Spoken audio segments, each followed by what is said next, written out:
and institutions. It is February 7th, Friday. We're running a little late this morning. Our house went over time. We had some bills and a roll call, so that took longer than anticipated. This morning, we're going to spend time with BGS and DOC to bring the committee the background information in terms of replacing our women's correctional facility up in South Burlington. There's a lot of information that you folks need to come up to speed on so that going forward, you'll have the background for decisions that will have to be made, hopefully this coming session. We have already put money aside to do certain things, and we're going to go from there. And I'll turn it over to the commissioner. Welcome. So, good morning. Commissioners, Good BGS. morning. Seats. That's You got a little chair. That first grader was here. Remember your first he was in the little chair. We have the most fun at this. So for the record, Wanda Manoli, Commissioner of Buildings and General Services, and to my left. I'm Nick Demo, I'm the Commissioner of Correction. And so we're here to talk about the Women's Correctional and Reentry Center. It was requested that we give the committee a higher level overview of just all of the actions and what has occurred. One of the things that I've been really pleased about coming into this role is the partnership that BGS has built with corrections and a couple of other entities. And so we do weekly meetings. The teams are constantly engaged, and it's really about taking the values, the philosophy, the demands, and aligning that with the physical element that, you know, the structures that we maintain.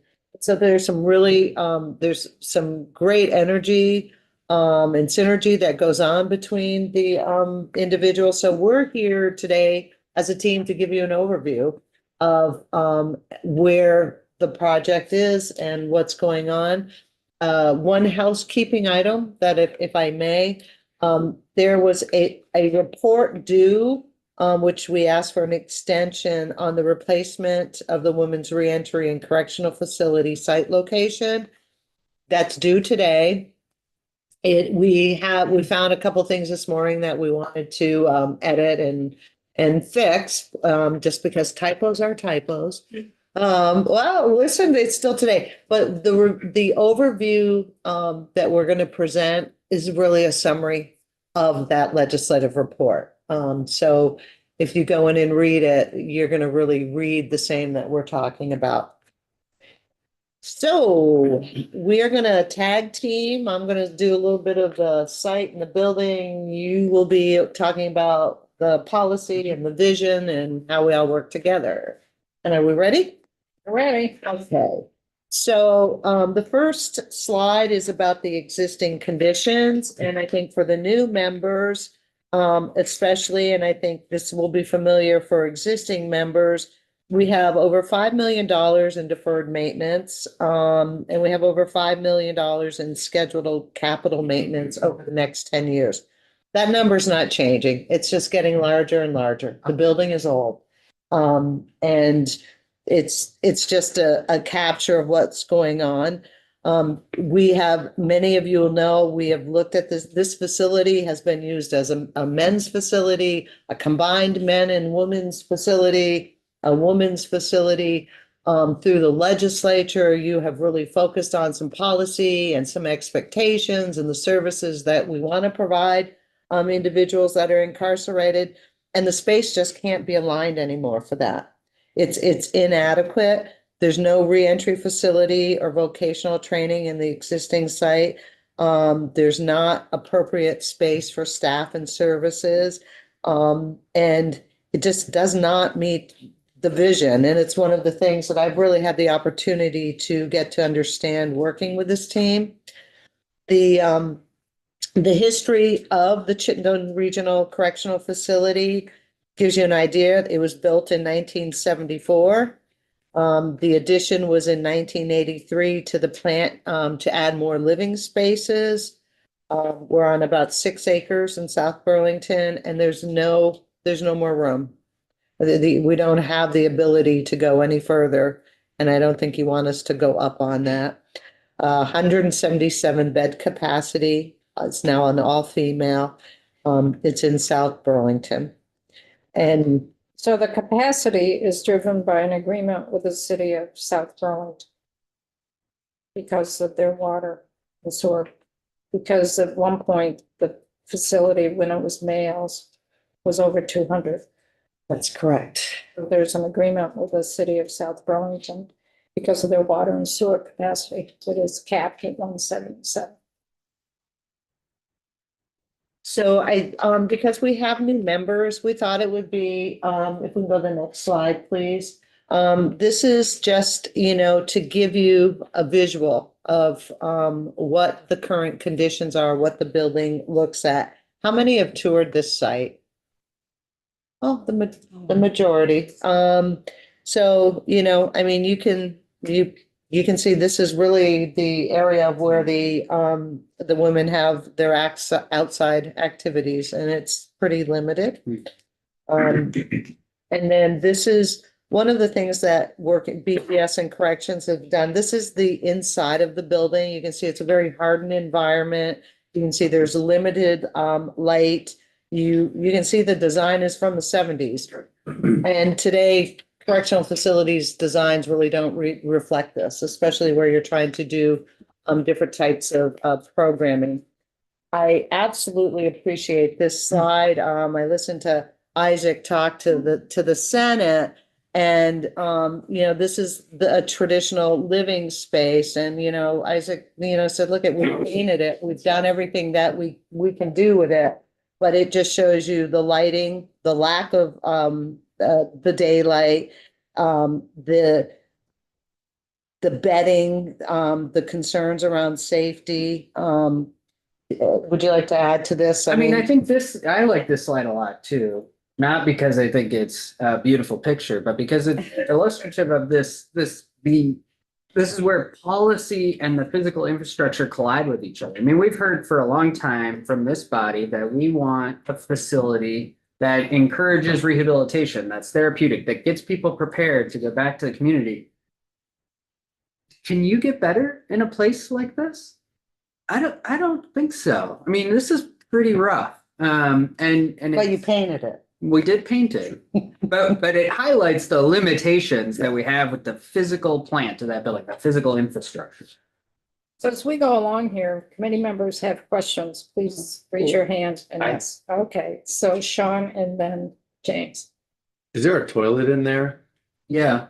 On the corner, maybe. think on the it's- right. Al, is it here or right here? No, this is a dry site. Oh, this one's a dry cell. Okay.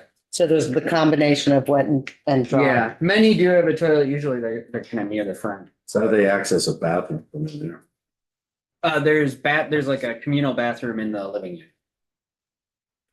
They're free to exit. Yeah, no lock on them. Okay, gotcha. Thank you. James? I was just curious, it's not really that important, I suppose, but how do you get to the top bunk? There's no ladder, right? It looks like it's tall, maybe it's not. It's a great question. Most people will kind of lift themselves up off the desks. You can see there's desks that are bolted there. Some people have the physical strength to push up, but particularly with the women's population, that's much harder. That we hear that complaint a lot at CRCF. We have looked to replace these with other models. There's some more modern bed configurations that have kind of built-in steps on the side, but the cost is very high. Obviously, we have a lot of maintenance as it is, and trying to replace all these would be very difficult. Maybe you could point out some, it's not fully ligature resistant. Maybe you could just point out a few places Used that to be better. No. might be problematic. Al, do you want to walk through any of the ligature issues? Yeah, so I don't want to be specific, but for the committee to understand what you're dealing with. underneath the desk. Al Cormier, Chief of Operations for the Department of Corrections. Do you look like as we replace our shelving units and storage lockers in the bunk situations in some of our other facilities, we look at ligature proof fixtures. Do you want to explain what that means? Yeah, It may not be yeah. known to everyone. So what we're trying to do is prevent any tie-off spots that somebody could self-harm with a sheet, a t-shirt, shoestrings, anything like that that would tie off to participate in a self-harm incident. So Suicide. if you see a suicide, right, attempted suicide.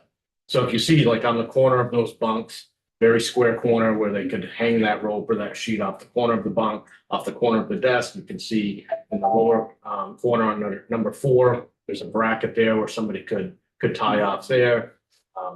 The shelving units up above, the same thing. So a lot of what we're replacing these fixtures, more rounded, more modular, and a hard plastic design, a little softer visually to look at when you go into a cell and so forth. But that's, and again, you know, that's one of those concerns with the bunks and putting ladders in there, is those prevent or produce more tie-off spots or ligature spots. Any other questions? So we'll move to the next slide. And again, we're in partnership with this. One of the things that you asked for is, you know, what have we appropriated so far? So we've highlighted the appropriations that have come out of the capital bill. And right now, so you've appropriated 16 million to date for this project. I'm also learning just about the changes from, you know, when I was here the last time with corrections and, you know, I think, the goal of having this replacement facility that creates a dignified and supportive environment for the incarcerated and women, for women in Vermont to heal and prepare for reentry is a great goal. That goal really changes the physical of the structure and what it looks like and blending truly in the values that have been set by corrections. And I don't know if you want to just highlight some of those. Yeah, I mean, I think we've spent a lot of time in this committee talking through the direction we want to take the system. And we spend a lot of time on the programming side on what is available to folks, whether it's healthcare, you know, rehabilitative programming, substance use treatment. And the other side of that equation is the physical space that folks live in and the physical space we have to operate in. You know, we showed you photos of the cells and how difficult that is for somebody to live in, but we also have limitations with medical infirmary space. We don't have enough mental health space where somebody can go and meet privately with a mental health provider. We don't have enough space for substance use treatment, for education and programming. And so, you know, as we feel like we're in conflict with our values and the vision that we see for the system when we have to operate within a facility that really was never designed to hold people long term, but is especially not designed for the modern way that corrections is managed in Vermont, but also, you know, regionally and across the country. How does that impact your staff? Yeah, I mean, I think we've testified in here a lot about the kind of vicarious trauma and experience, and what is experienced by our population is also experienced by our staff and vice versa. You know, it's not a nice place to go walk into work every day. There's no natural light. The conditions are rough. It's loud, hard surfaces. And so that certainly changes the staff experience versus going to the main, both their secure side and their reentry facility, a lot more natural light. The officers' positions are different than the way we have ours set up so that there's more socialization among staff. They are able to access the outdoors without having to get an officer to bring them outside. They can simply walk outside because the outside rec space is secure but open and they can use it at their leisure. Those things have a major impact on the staff that are working there too. And I think we can't forget, you know, we're balancing both of these populations, but both benefit from a better environment. So there's 16 million we've put aside. Is the committee interested in finding out what that's bought us? That was my next question. Of that 16 million, how much is still waiting there? I Which is- didn't bring the exact numbers with me. I'm looking at Sabrina. So we have spent money on site analysis, site studies, some RFPs. So I want to say the bulk of it's there. I can answer a little more detail. Sabrina Carriage, project manager for BGS. So the FY 22 appropriation, we have spent the majority of the other appropriations we are banking for that at the project. We didn't hear that. I'm sorry. We got Say that one more time. distracted. Yeah. Sorry. So off the top of my head, we have spent, I think, the majority of FY 22. The rest of that money you're banking for design. Okay, it's just spend about 500K. Thank you. Appreciate that. I jump in. Yeah, go ahead, Troy. I'm sorry. So, and I'm sure we're gonna be talking about this in the repo committee. I've got a spreadsheet here from as of February 3rd, so maybe those numbers are different, but the Women's Correctional Facility, so this is a 2022 allotment, is $1 million. And I show an encumbered amount of 10,450, expended amount of 20,000, leaving 968,900 as available out of that 2022. But I'm sure, again, we haven't discussed this. No, and I did receive the request, the official request to go through this, through those particular items from the Joint Fiscal Office. And I see the dollars that you are referring to. And we just, I think, received it yesterday, or I printed it yesterday. And we haven't spent time, for me, I haven't spent time with my team to go through it. But I do believe was an understanding because of the potential anticipated cost, how you've laid out dollars in the capital bill to move this forward. You were putting money, I'll let you use that word, putting money aside for that. So I won't, I can't do the comparison because I haven't looked at it. But what you're saying is that, I mean, so on our list, so you're looking at the FY 20, I think the FY 23, $1 million is the one you're Yeah. referring to, And I show that we've 968. expended some from there. And I'm showing you've got 968,900 left, almost all of it left as available on that, in Right. addition to the 13. Yes, that's correct. Yeah, Okay. so, I don't want to get into what the cost of the new facility will be, but it's going to be substantially higher than 40 or 50 million. Substantially higher. So just to put that in perspective for the committee. It's going to be more than the monument. Let's not compare the two. Never mind. For comparison, though, we also have water that comes up through the floor, Yeah. so Oh, it's also very well, similar. there may be some on the bricks too, but Yeah. they're coming out, so anyways. So Madam Chair, would you like me to continue? Thank you.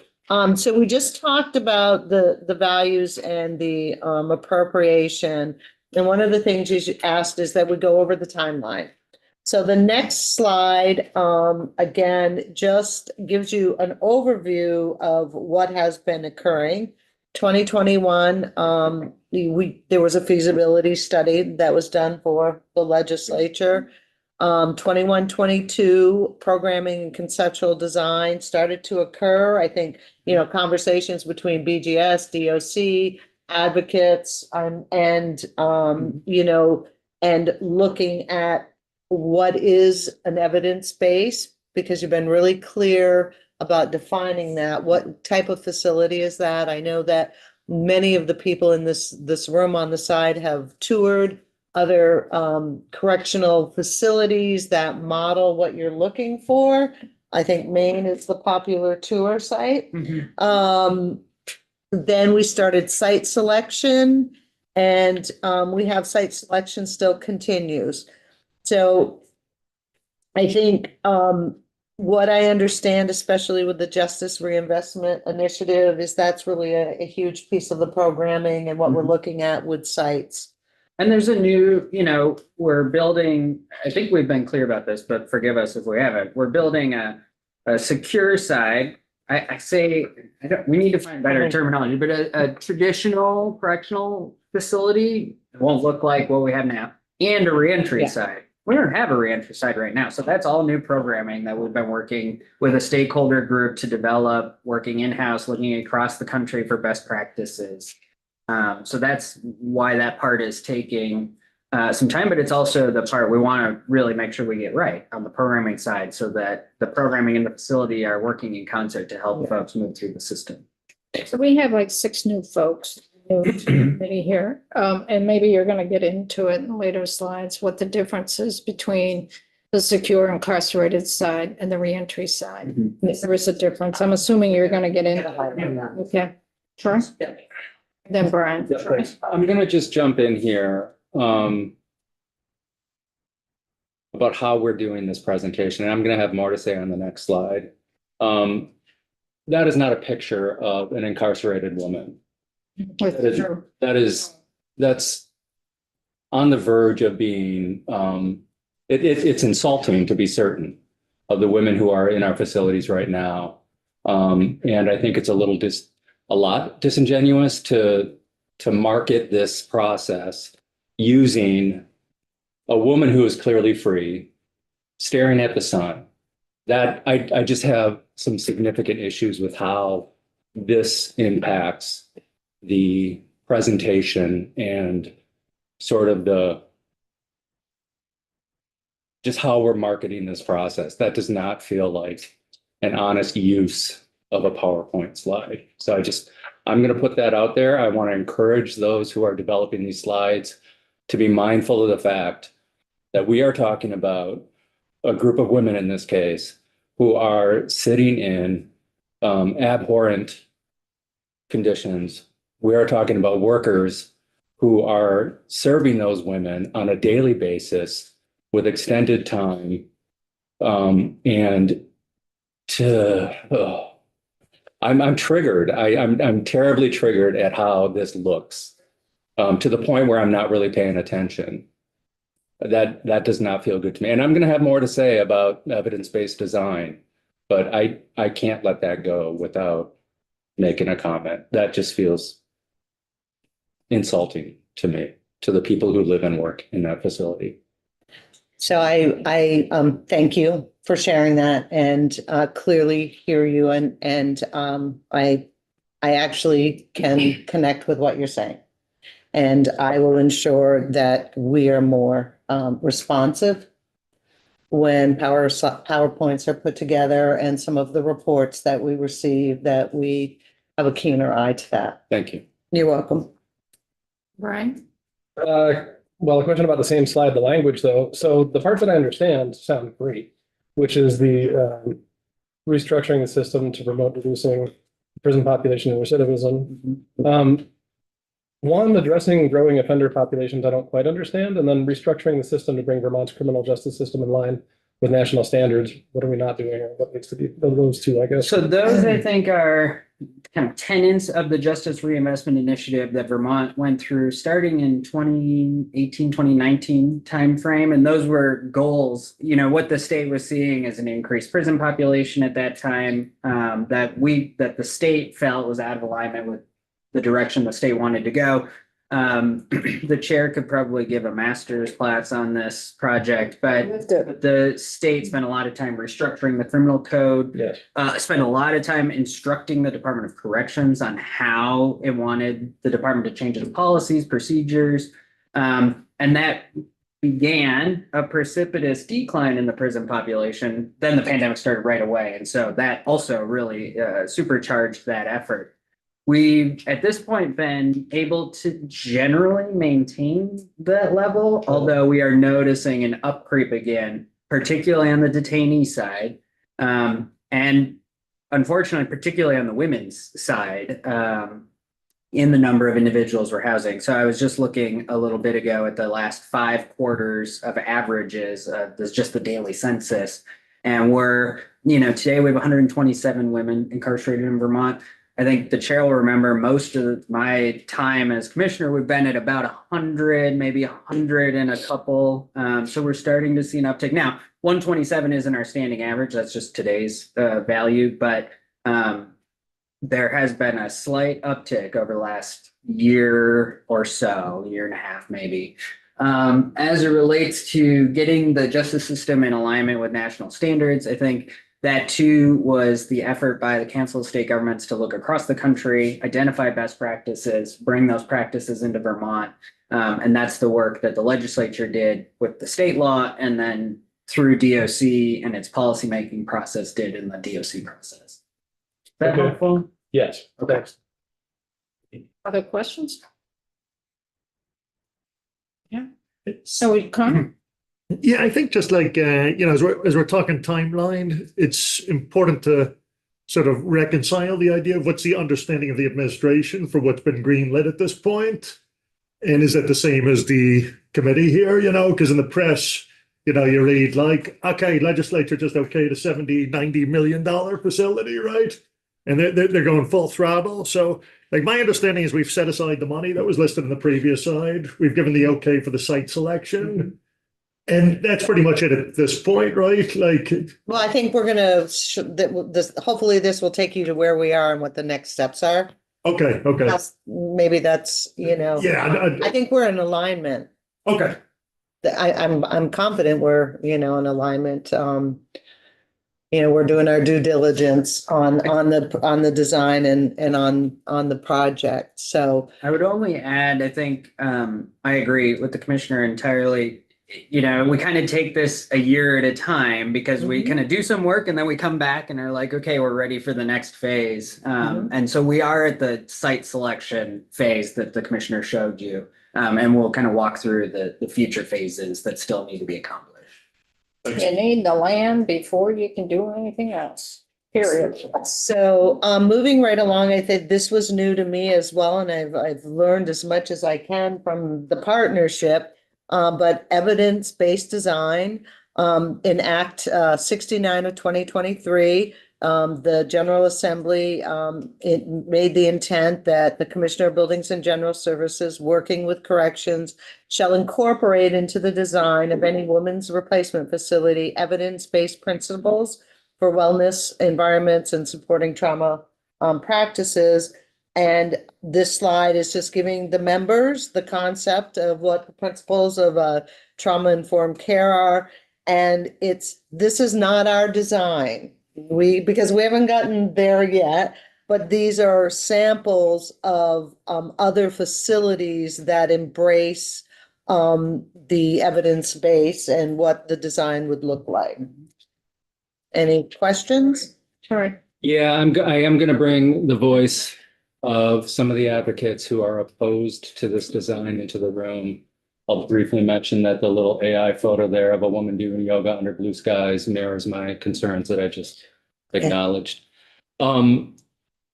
So this is where this topic, right? I came in hot on this topic 2 years ago, and you can all watch the YouTubes if you want to. Some of us lived it. I mean, I have changed my initial position from as I was becoming elected. And I know we need a new facility. We absolutely need a new facility. I will support the building of a new facility. And I want, and I am trying to navigate where I feel allied to groups like Free Her, who do tell us regularly that there is no such thing as a trauma-informed prison, right? The message there is accurate. Prisons do cause harm and do cause trauma and perpetuate trauma that originates oftentimes for the women who are housed. They come from trauma. We've seen statistics about hurt people, children who have lived their lives in DCF and are now incarcerated by the state. And that mantra, there's no such thing as a trauma-informed prison, is accurate based on the evidence. There is no evidence to suggest that any time in this country have we gotten a prison right. And I've said this before, 50 years ago, Somebody sat at this table designing the current Not building. me. Somebody said 50 years ago, let's design a detention center. And that's what they built in South Burlington. And we have the hindsight to know that building is abhorrent. I use that word a lot. And I worry tremendously. This is what I worry about this topic, that I sit at that same table with the same hubris to think that I can do it better or be part of a process that does it better, when all evidence to date validates the concerns presented to this committee by Free Her, that there is no such thing as a trauma-informed prison. So my question is, and I will want to be more consistently aware of the design decisions that are being made than I am about anything else. I have a lot of trust and a lot of faith in BGS and how they do their design and the due diligence they put into that work. For as long as I'm on this committee, I will want to be very immediately updated about design, because it will have an impact as to whether or not I can remain supportive of a new facility. So no question, just a statement, aside from the fact that let's not use AI yoga. You know, and again, I think, you know, part of the process is that, you know, we don't have that design. I know when we come in with schematic designs to start presenting to you, there will be additional money being asked for. Right, So that right. conversation is going to happen. But it goes back to, we want to finalize the site so we can Right. utilize the money that you've appropriated to us, so we can really start, because site drives design as well, right? You know, all of it interacts. So again, and so noted once again on the photos, and I would be very conscious of that. Well, I'll add, I very much appreciate your comments, and I generally agree with you. We've had a lot of conversations about this. Those things can be true, and we can do better than we have in the past. And I think it's not just like, oh, we can build better prisons. It's the entire philosophy is changing and needed to. I mean, I think it's unfair to say the decisions that were made when Chittenden was being designed that's the same mindset that we're entering this process I'm with. just worried. But I hear I you, want and to check ourselves. I do appreciate that we haven't gotten it right. I'd Yeah. be the first one to get in line and say that that's true, and I do agree that prisons ultimately are harmful. So, and we don't have control over the fact that the state is continuing to utilize this structure of I the know. justice system. So for me, as the administrator of a system like this, what do I do? Because if we don't build a new facility, that means the women continue to live in the abhorrent conditions that Yes. you just discussed. I agree. And so my goal here is to, as fervently, as strongly as we can, push to design something that's better than anybody else has designed before. Better than Maine. Knowing better than Maine, because theirs is going to be 10 years old before we Right. get this thing off the ground. We can be 10 years better, or hopefully better than that.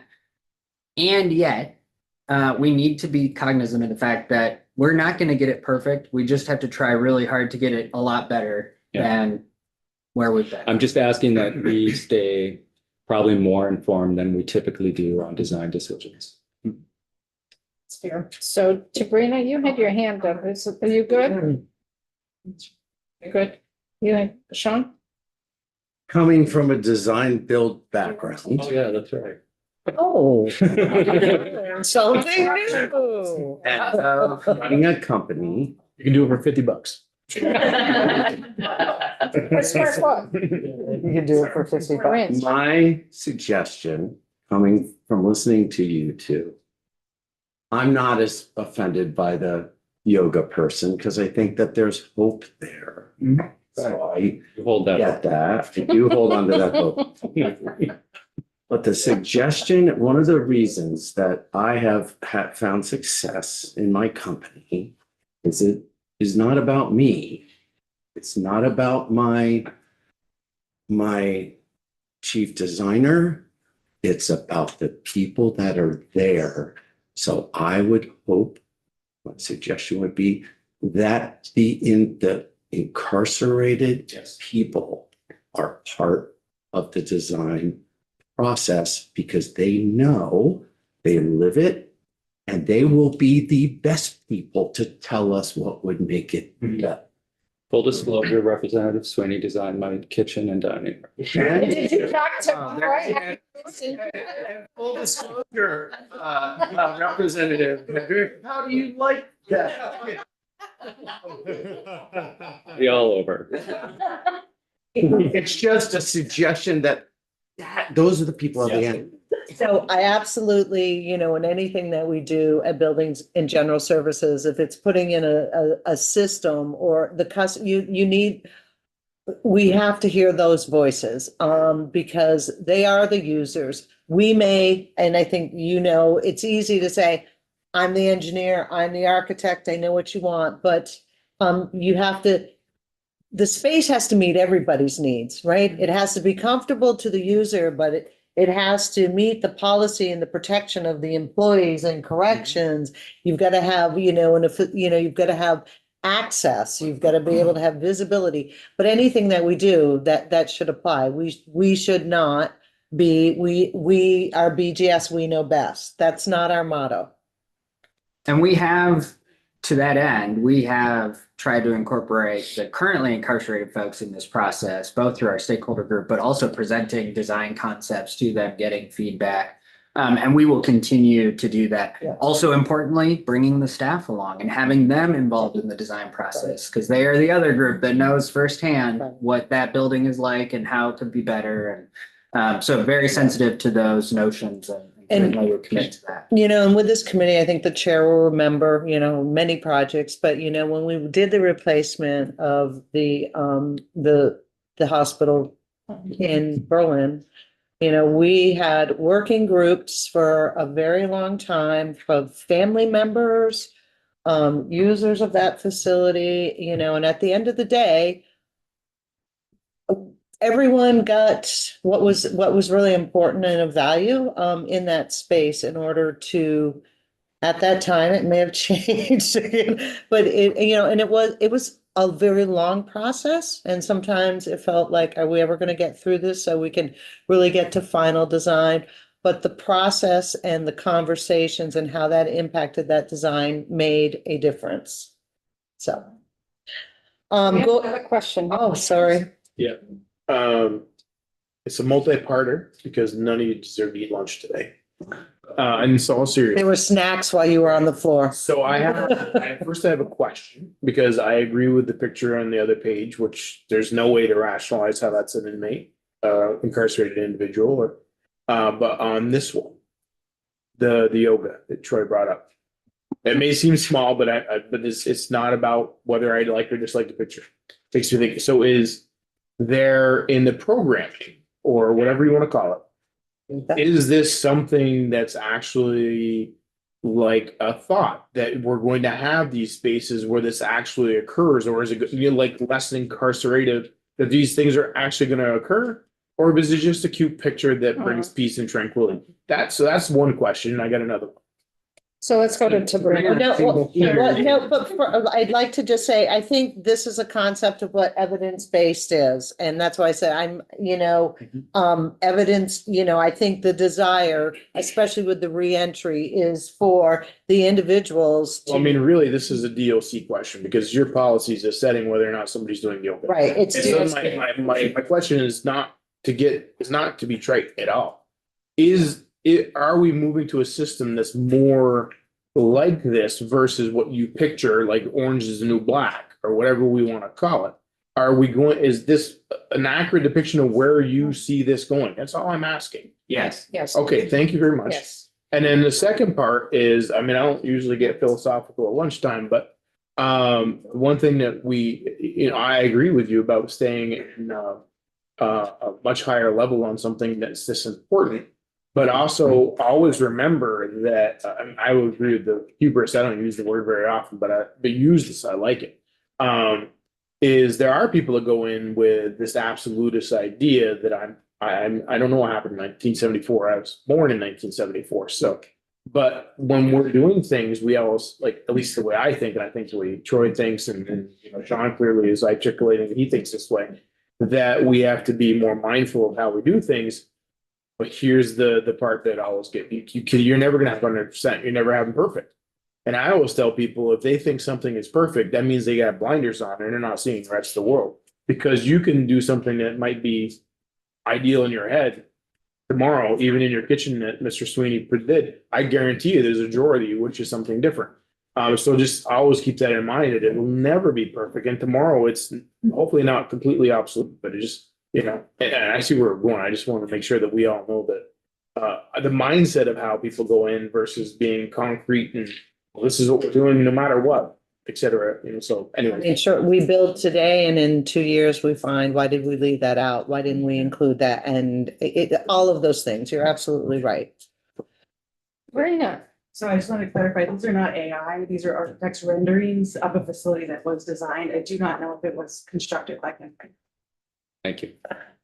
This is the women in Maine doing yoga outside of the structure represented this today. Troy, give it a look. What? the blue sky, it's Yeah. cloudy. It's the blue sky. I didn't want to get mad. It's been good. I was just understand the Exactly. Truffing the trees. You're never gonna live that down, Troy. So, Wear it. And they're in bloom. Troys are in bloom. so, Always again, spring. So the issue that's before us, folks, is a new facility. I don't want to be quaint here. It's going to be softer in terms of the environment. You're not going to have the hard metal doors, the hard metal clanging. The lighting is going to be totally different. The furniture is going to be different. That's the goal here. And these are examples. And there's been a lot of work done with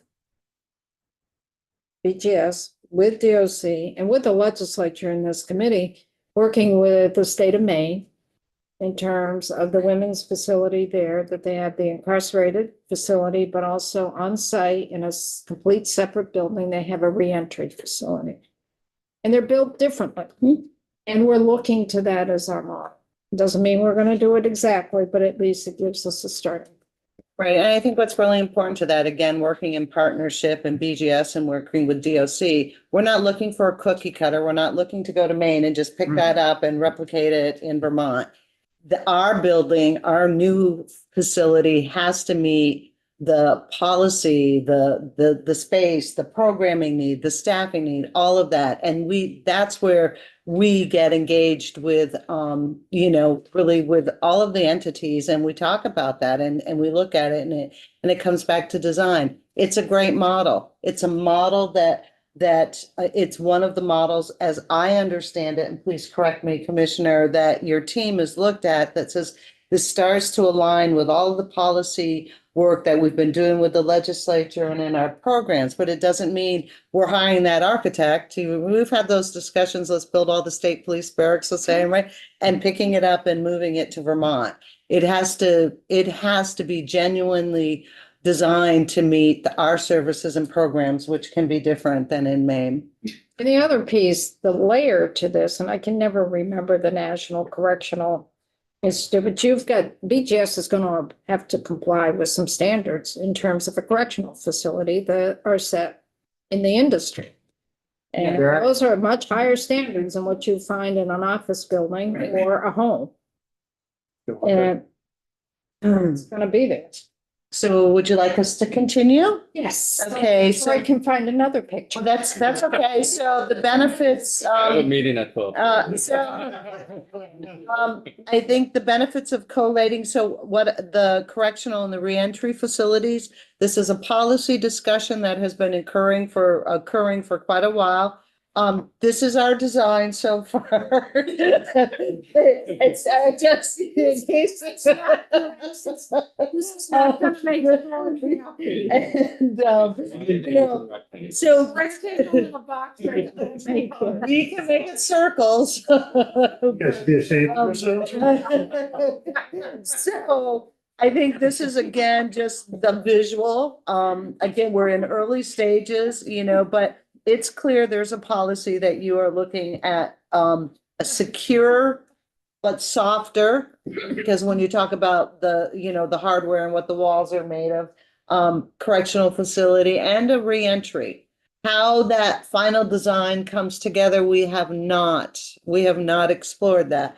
I think there's many different opinions, back to what you're talking about. Should it be incorporated? Should it be a standalone? We're not here to talk, to say this is what it is, but what it is saying is we clearly understand that whatever land, which whatever design we go, that we are looking at programming of really two different types of environments, to a certain point. There's like, I mean, I think the commissioner's highlighting, and on the slide, there's like real operational reasons to co-locate these facilities, you know, create savings, you know, you have staff that can move quickly between, you can move food or medical services. There's also symbolic value in having them be co-located. And this is what came through very clear when you visit the main facilities is what the women in the reentry facility will tell you is that the detention side, the secure side is up a hill and the reentry side is down a little hill, but you can see the buildings from each other. Yes. And they will say, it is highly motivating to see a building with no fence around it where people can just walk out the door. You see people going to work during the day, coming back at night, going to treatment during the day, coming back at night. That's highly motivated. People want to get there. They want to work through so that they can get to the reentry side. And then when you're in the reentry side, you're looking back and are like, well, I better do what I need to do here so I can get back to community because I don't want to go back up there.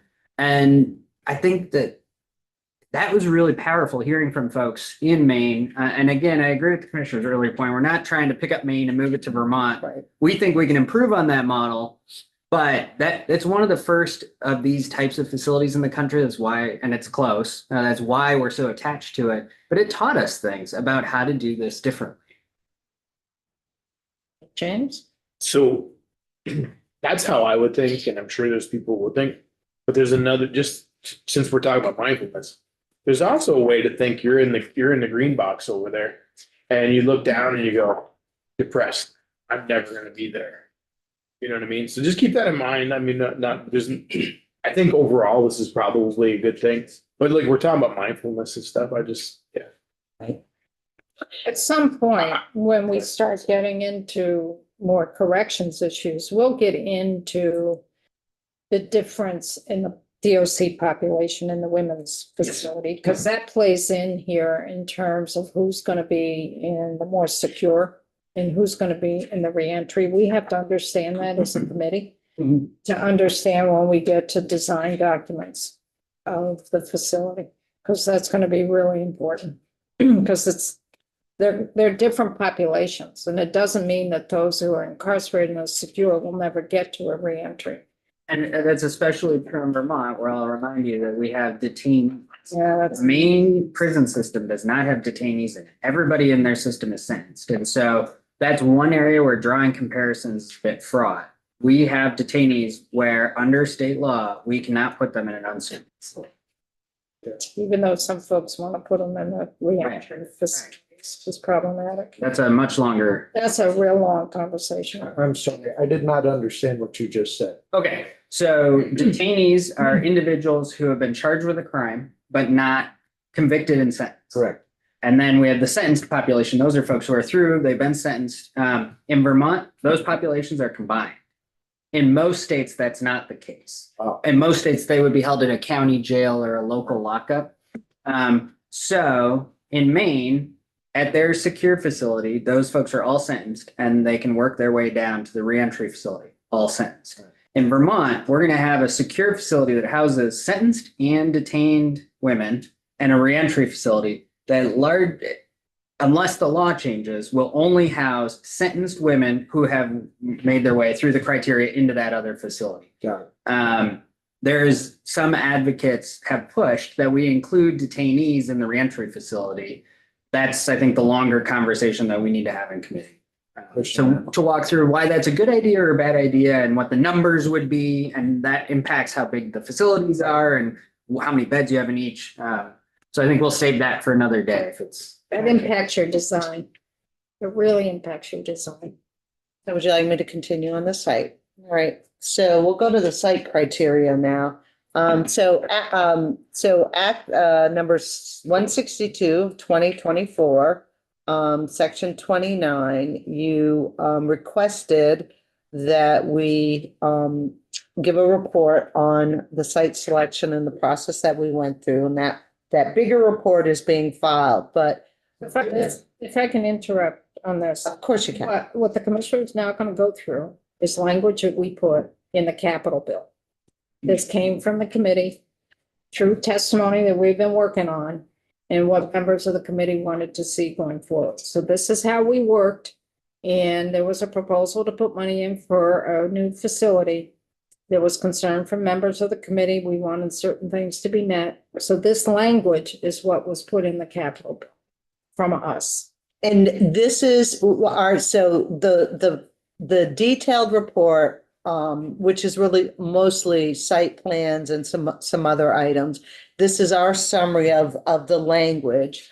And so it was really important in the language that you gave us that we look at locations that preserve those current partnerships and relationships that you have, that it be near employment options for women that are going to be in the reentry program, that it continues to support connection to families and loved ones, that it be conveniently located near public transportation, that it limit the burden on relocation of the current staff.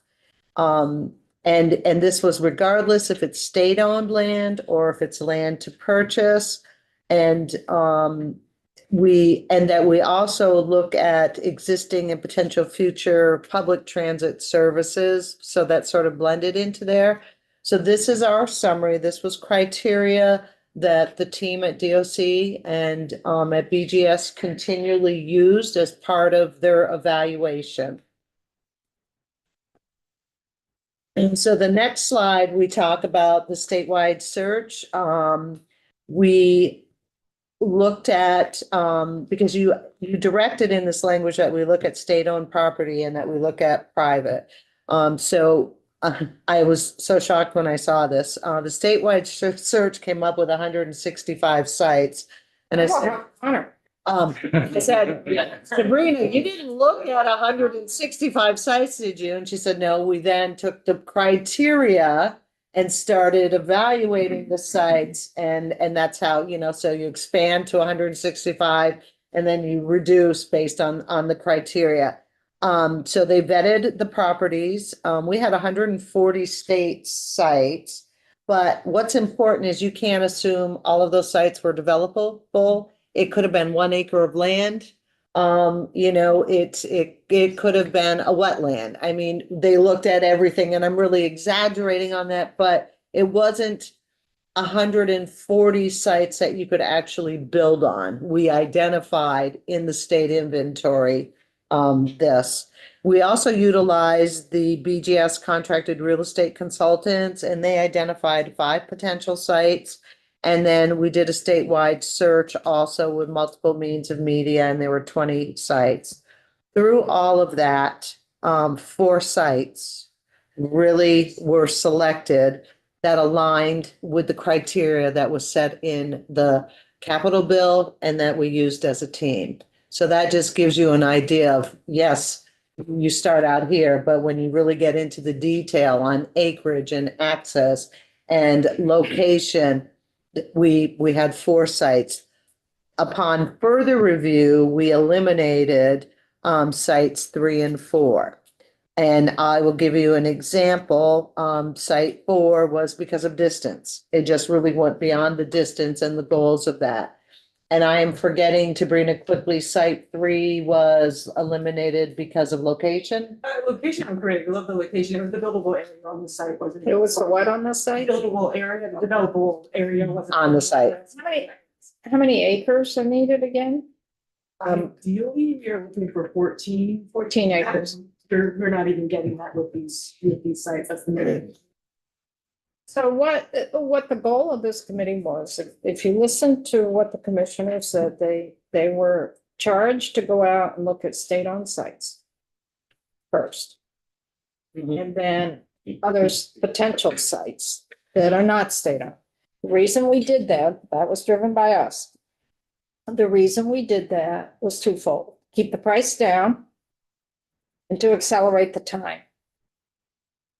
Because if we can build on a site that the state already owns, we don't have to buy it, number one. And number two, we can get a new facility up and running sooner. If we have to go out and buy land, how many years? It'd be a year or two that would be added on to timeframe. Well, you actually And the gave cost. the department authority to use some of the money if needed to buy land. I think all of you represent your communities and I know you respect the processes within those. The first step is permitting, right? And I think that's, you know, we're going to talk about that a little bit, but it's not necessarily the purchasing it's to make sure that if it's not permitted for the use, what's our process to get it permitted for the use? Where does it make sense? And that's, we're going to kind of give a highlight of where we are today. Having the state land and having it buildable and there's no future plan for it, obviously makes sense as well. Utilize the inventory we've already purchased. And that totally makes sense as well. And I think they did, this team has been really, really conscious about all of the parameters that were set up in that language, and they've paid close attention to it. But you can see 160 comes down to 4, and then 2 more are eliminated because of maybe size or location. So we're down to 2 sites that we believe, working with the Department of Corrections, are the 2 best sites that meet the criteria, that meet the programming, and they're the sites of choice. And site 1 is Corrections first choice.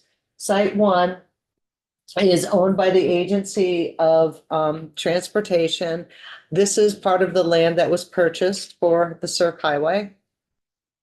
Just to share with you, I don't want to get into that. I am going to just come over here. The area, because we don't have it, the area, this is the area that has been identified right in here as the area for the future, potentially for the women's correctional and reentry program.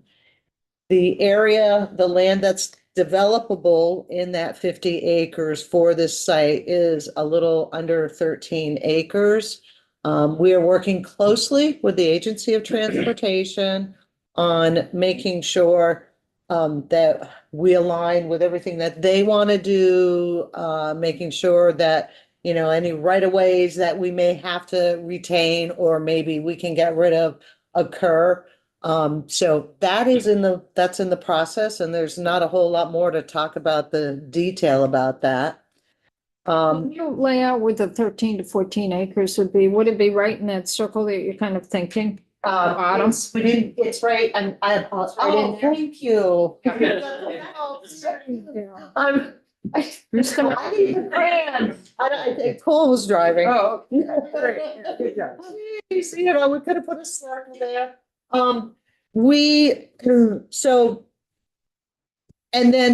And why we're giving you the 2 options, and then, if we go to the next slide, this is another parcel of land, site 2, that's off River Road, that's also owned by AOT.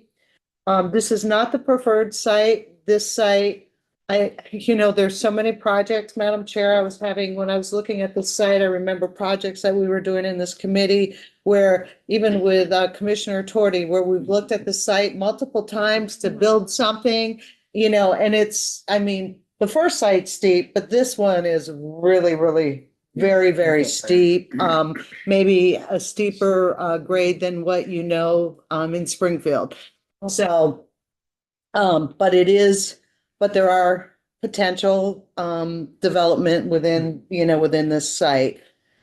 So where are we? We have been working with the town of Essex, and we requested in July that we filed for request of a review. because we need to do, and I'm gonna keep this very high level, because I don't think we want to get into the details of it, an overlay. So Essex has a little bit different permitting process than some other communities. So currently in Essex, what I know is what was the Woodside property was permitted for corrections. And they have their permitting process is we have gone to them and requested that that overlay, that area identified for corrections, be expanded to these two pieces of property. Doesn't mean we're going to build on it, but that it would be approved that if we needed to build a correctional facility there. Essex has realigned their development review board. And that took place in January. I believe there was a change in, I'm not an expert, so I think in their bylaws, I believe it was in January. They have taken our application up. They reached out to us in January. And they asked for clarification on the request that we filed. And we responded to them yesterday. We sent our final request to them.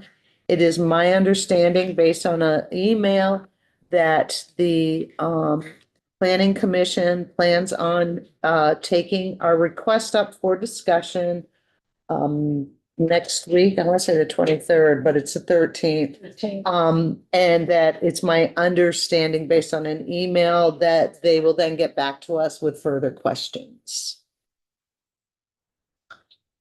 Big picture, what's the vibe that you're getting from Essex in being able to do this? So I think it was my third day on the job, and Al took me to a meeting. Is he gone? No, He's hiding.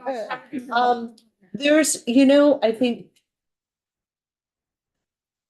I think there is, like any community, they want to understand, what are we actually building? What does it mean? What does it mean to our community?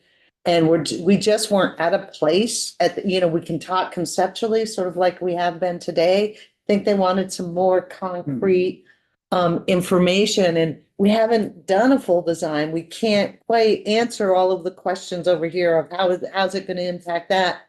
Because our first step is, are we going to design? There comes a point in time where we don't spend any more money. I don't want to design on a site and spend hundreds of thousands of dollars and not have support to go on that site. We have to balance our fiscal responsibility with the request.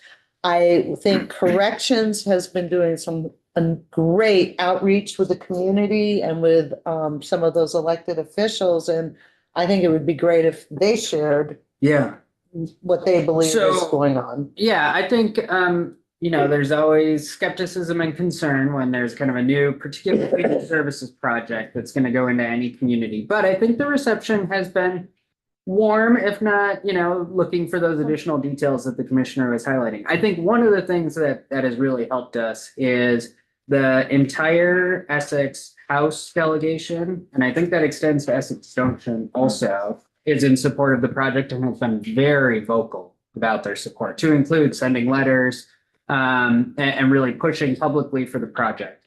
The Senate delegation largely is supportive as well, so that's helpful. But the thing that I think gets us further is all of the various stakeholder and provider groups that work at CRCF, the Essex CJC, the other CJCs in that area have pushed very hard on this project because they're the ones that experience it on a daily basis. Back to your point, Representative Hedrick, about the people who work and live there know this facility best, and they know the promise of a potential change. And so they've been just advocating very hard. That it was born out of our stakeholder group, which is a large group of various members, everybody from the Vermont Network to the ACLU, who have been advising and giving feedback throughout this process. And then particularly the providers who actually work and have been in the facility are very strong advocates for the facility and have helped us kind of make those inroads with the Essex community. Follow up, again, big picture. You're driving by, you've picked that spot that you on that site. Can you see it from the road? Probably. So we have. Depends if they want a new road. Just a main road driving by. She knows what she's talking about. On both sides, there is quite a great difference between the road and the facility. You will likely be able to see on the 212 site one, you will likely be able to see some of the facility, like a part of it. River Road, I don't think you will be able to see it in the road. Yeah. That's a larger site. River Road. Could you go Site back two. one to the one that Site had the one? map on it? Yeah.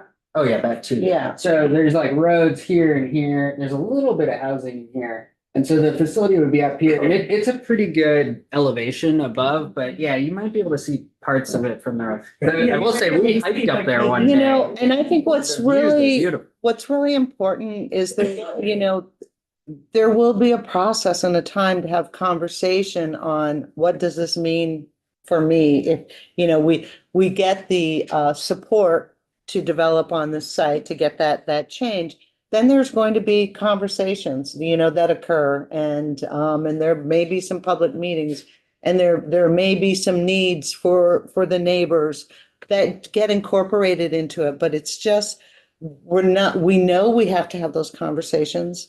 I know they're so important to the development of this type of project. We're not there. I don't want to be talking about that until we really know everything works out on the site. There's a big mass trail there. We will maintain, we will continue that. That would stay? That would stay, absolutely. We're sensitive to those. Just so we're, two notes. One, the facility in Maine is directly on the road.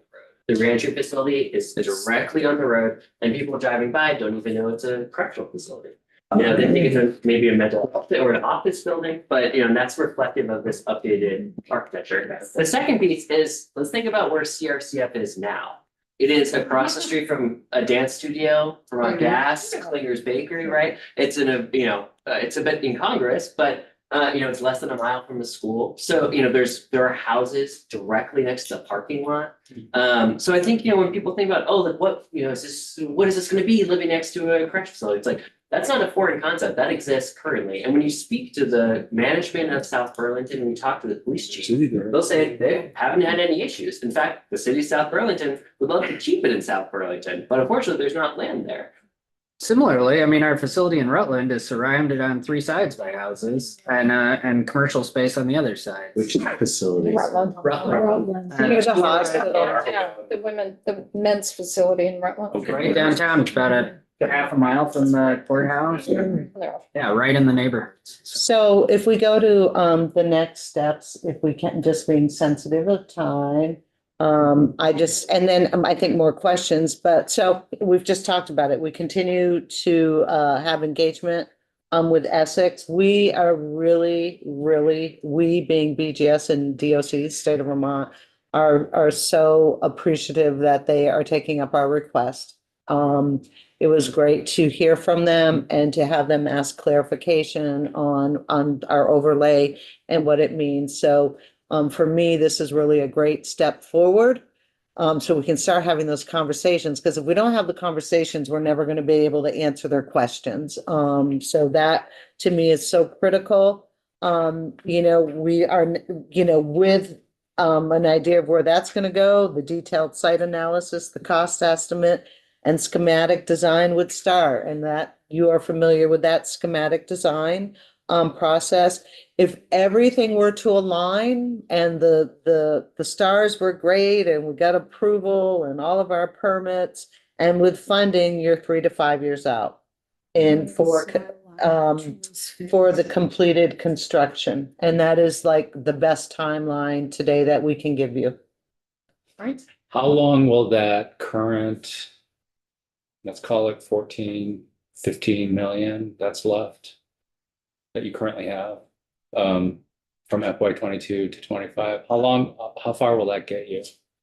I'm just anticipating the budget adjustment next year. Well, I don't want us to say how, I mean, we can figure that out, but, you know, today we're sitting there and we're hoping that it goes for design and construction. We potentially might have to pay back some money to the feds on that land because a part of it was bought with federal dollars. So if I tell you today it's gonna get me through design and construction, but all of a sudden I have to Yeah. buy land, I don't want to be back here next year saying, yeah, well, I had to do this. So what I will do is we will put together, and we can just give it to the committee, we don't need to present, what this schedule represents on the cash that we have, understanding something else could come in.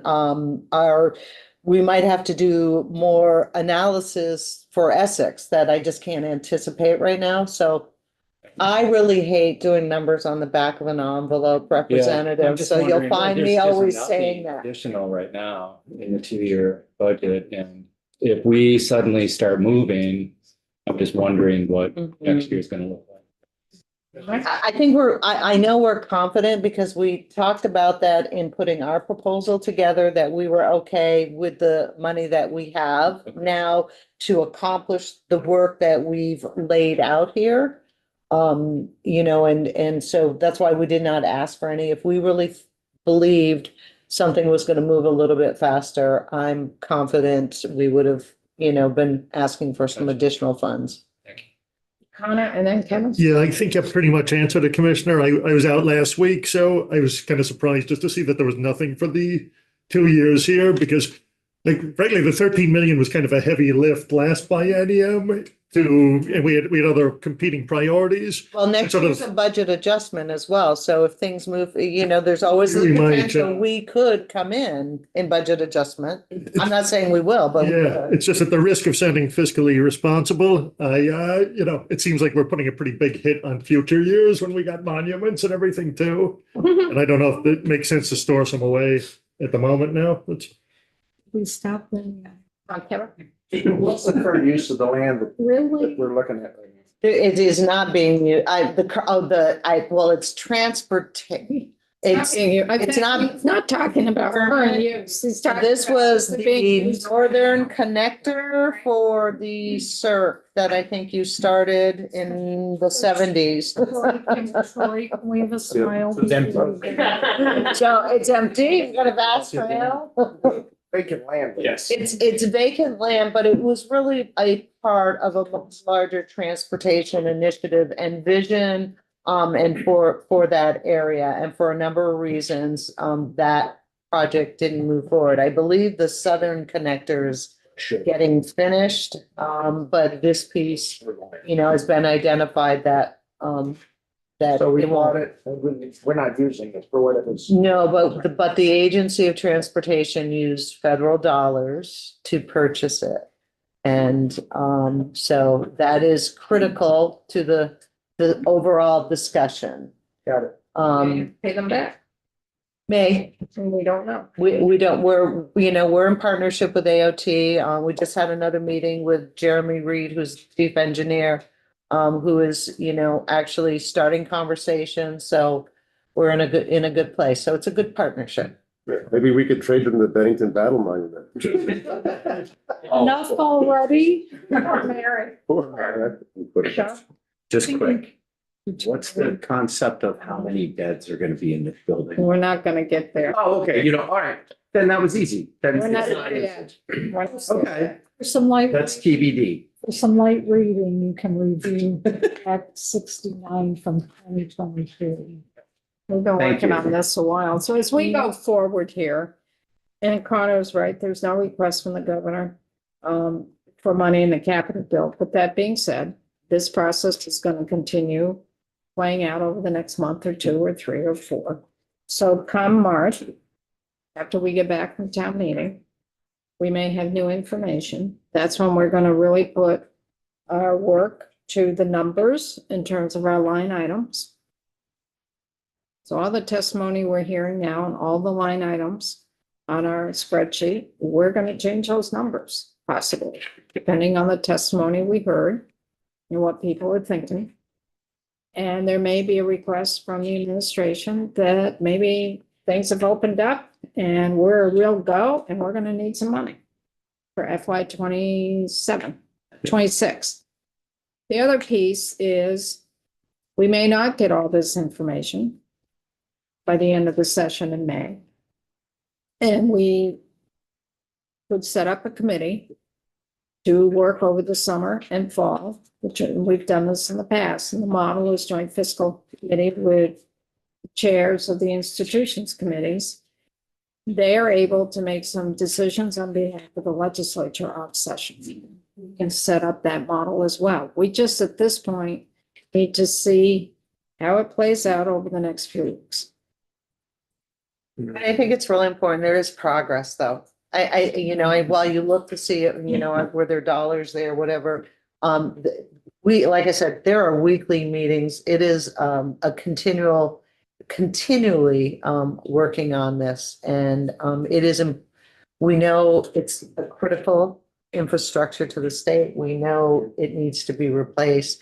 And it's a priority from that development and, but we've got to get there to give you a number, right? Because what is the actual cost going to look like? We're not sure yet. We're not sure, but it's more than 16 million. The other thing that will play in here for folks, and the returning members of this committee know it very well. Everybody in this room that's presented agrees going forward. There are people out there that do not agree on what's happening, and we need to hear from those folks. We need to hear why they don't agree.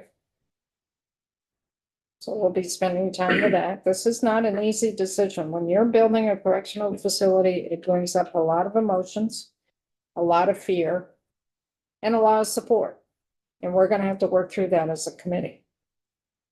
We're going to have to be open to testimony we don't agree with, because it's going to be there. And we'll have to listen to the folks who disagree with the direction we're going in or want to change the design drastically or mix populations drastically, which is going to be bringing more work to us to figure this out, as well as bringing in the stakeholder group about what they're at. So this is not a done deal. Just because we have DOC and BGS in the room and everybody's on board, there's a lot of work that needs to happen out in the community. And there's lots of communities. There's lots of communities. Not just the city of Essex. But we do have a facility that needs some. Kevin? Probably more curiosity than anything. So if it's not appropriate, assuming we have the new facility and everybody's happy with it, what are we gonna do with the old facility? That's the other piece to this, that it could be sold. The land is pretty valuable. We're not really there. There was a member of this committee last session that wanted to look at that facility as a reentry piece for the males, but it would have to be renovated quite a bit. So all of that is totally up in the air. So we have a study due to you in December of 2025 that actually you've laid out, I think, 4 or 5 specific. Can it be used for reentry? Should we sell it? What can you do with that piece of property? And we were just talking about it as today, waiting for you all to get off the floor on what's our strategy around that. And so you gave us money to do a study and to do an RFP and to figure that out. And we have begun the discussions around that. And there are we're not going to look at it. We're going to answer the questions that you posed to us in the language. We may have recommendations as to what we think is our preferred from a policy standpoint, but we're not there yet, Madam Chair. And even when you get there, it may change. Change. So it is. I can breathe. Connor, we don't need you. As It's a nice residential neighborhood where the old site was. as Alice had mentioned, obviously there's philosophical things, and Kevin had brought up, well, what's the next use? So then when mentioned, for example, for something that goes in my head, just as a philosophical thing, we're talking about an institution that we don't feel is up to par for female prisoners as the actual, or inmates as an actual institution. But then it's mentioned this could be potentially a re-entry facility for male So then you get into a much larger conversation about philosophical beliefs. If it's not good enough for ladies to be incarcerated, then why is it good enough or potentially good enough with renovations to be for men for something that's a lighter area? So my point is not to get into the debate of whether, I'm just saying that those are the kind of things we're going to talk about. So. We will do our best Be to, continued. yes, but that is not, and as we haven't started that process and, that's due at the end of the year and we're trying to just align, so we're all clear on that, put a working group together. So I'm just gonna throw this little monkey wrench out there too. A possibility could be these two sites aren't gonna work out, and then we have to go to the drawing board again and try to buy land. Yeah, St. George. So, did you have lunch with, or snack with us today? We're aware that, you know, we should have to strategically be prepared for if we don't have support or we don't get this use of this particular property, what is our next step? And do you have enough money to do that next step? Yes. That's the other piece. I can't, we do now, but it really would be, how would we want to go out and advertise, knowing what we know? Because we don't want to get the repeat land Yeah. that we already got and that we evaluated and we said, no, we don't, you know, we're gonna have to probably, you know, look a little bit different. And maybe some of the criteria that was set out would have to change a little bit. Because we really tried to stay true to those criteria expectations. Questions, because I know we need lunch. Yeah. Have a wonderful weekend. Thank you. Thank you. Thank you. Thank you. Let's go out Thank to- We're gonna be back, let's say,